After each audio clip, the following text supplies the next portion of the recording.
ত্রিপুরা থেকে কলকাতায় আসার পথে বাংলাদেশের ব্রাহ্মণবাড়িয়ায় বাসে হামলা। কলকাতাগামী বাসে ভারতীয় যাত্রীদের প্রাণনাশের হুমকি দেওয়া হয় বলে খবর পাওয়া গিয়েছিল। আর এরই আতঙ্কে বিক্রি হলো না একটি টিকিটও।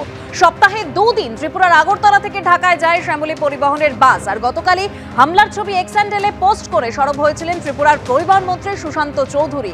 এই আতঙ্কে একটা টিকিটও বিক্রি হয়নি। সরাসরি কথা বলবো, আমাদের প্রতিনিধি প্রসেনজিৎ শাহ আমাদের সঙ্গে রয়েছেন। প্রসেনজিৎ,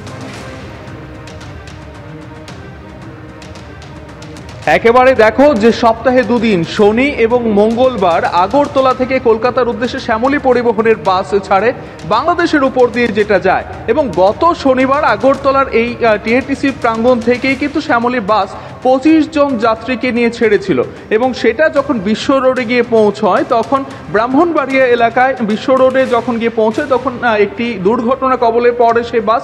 এবং পরিবহন মন্ত্রী, ত্রিপুরার পরিবহন মন্ত্রী সুশান্ত চৌধুরী যেটা জানাচ্ছেন যে উদ্দেশ্য প্রণোদিতভাবে সেই দুর্ঘটনা ঘটানো হয়, এবং সে বাস গিয়ে সামনে থাকে একটি অটোতে গিয়ে ধাক্কা দেয়, এবং সেই অটো তারপরে কিন্তু বাংলাদেশের লোকজন ঘিরে ফেলে বাস, এবং বাসের ভেতরে থাকা ভারতীয় যাত্রীদের ভারত বিরোধী সেই কটাক্ষ করতে থাকে, প্রাণনাশের হুমকি দিতে থাকে বলেও কিন্তু মন্ত্রী অভিযোগ করেছেন তার যে সামাজিক মাধ্যমের পোস্ট রয়েছে তাতে।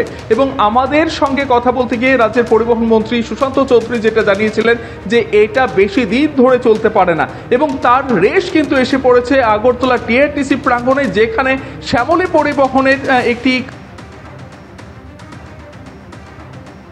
একেবারেই প্রসেনজিৎ যেরকম আমাদেরকে জানাচ্ছিলেন যে এর রেশ পড়েছে একেবারে বাস পরিষেবায়। কারণ সেখানে আমরা জানি, যেরকম প্রসেনজিৎ বলছিলেন, যে আগরতলা থেকে কলকাতা যায় যে বাসগুলো, যেগুলো বাংলাদেশের ওপর দিয়েই যায়, সেখানে একটি হামলার ঘটনা ঘটে, যার আতঙ্কে কিন্তু একটা টিকিটও বিক্রি হয়নি। সপ্তাহে দুদিন ত্রিপুরার আগরতলা থেকে ঢাকা হয়ে কলকাতায় যায় শ্যামলী পরিবহনের বাস, এবং সেই পরিবহনের বাসের টিকিটই বিক্রি হয়নি আতঙ্কের জন্য।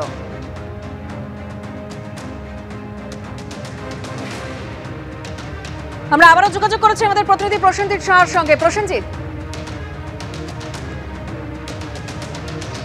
একেবারে যেটা আমরা জানতে পারলাম যে শ্যামলী পরিবহনের আগরতলা স্থিত যিনি ম্যানেজার রয়েছেন বিকাশ চক্রবর্তী, তিনি সেটা আমাদের জানিয়েছেন যে এখনো পর্যন্ত কোনো যাত্রী টিকিট কাটেননি। কি বলবেন যে অন্যদিন কতজন যাত্রী এখানে টিকিট কাটে, আজকে কি অবস্থা? অ্যাকচুয়ালি আমাদের এখান থেকে আমরা সপ্তাহে 2 দিন চালাই, মঙ্গলবার শনিবার। আগে আমাদের এখান থেকে 3 দিন যেত, সেটা এখন যাত্রী স্বল্পতার জন্য আমরা 2 দিন চালাচ্ছি, আপাতত যাত্রী পরিষেবা দিচ্ছি। তো আমাদের সবসময় মোটামুটি ধরুন 31 সিটের গাড়ি, সেখানে আমাদের যাত্রী প্রায় 25 বা তার অ্যাভাব আমাদের এখান থেকে যাত্রী যায়। তো সেক্ষেত্রে গত শনিবারও আমাদের এখান থেকে 26 জন যাত্রী গিয়েছিল, তার মধ্যে 16 জন ছিল ইন্ডিয়ান যাত্রী, বাকিরা বাংলাদেশের। আগামী মঙ্গলবারও আমাদের এখানে বাস আছে।